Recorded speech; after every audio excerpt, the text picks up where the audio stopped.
करत करत या सृष्टीचं पालन पोषण, या सृष्टीचं जडणघडण कराले, असं काम करत करत बी देवाचं नाव घेऊन आले असं ग्रंथकार. देवदत्त तो मुख्य प्राण धनंजय पातळी आपण दिशा देयाचे कर्ण पवन संपूर्ण तो जाग्याची.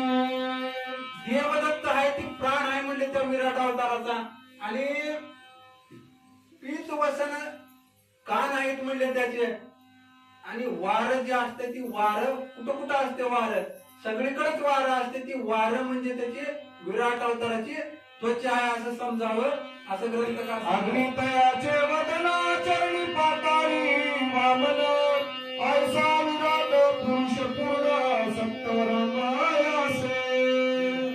तर अग्नी त्याचं तोंड आहे म्हणजे मुख अग्नीसारखं एकदम तेजोयमान असणार मुख त्याचं अग्नी आहे म्हणजे असं समजावं. आणि चरण त्याला पाताळामध्ये त्या वामनाच्या डोक्यावर दिले, आणि वामन त्याच्या पायाच्या खाली आहे असं समजून त्याचं वर्णन ग्रंथकार विराट अवतार. दशे गुणे प्रबळ बाह्य ओळखे प्रभुमंडळ त्या दशगुण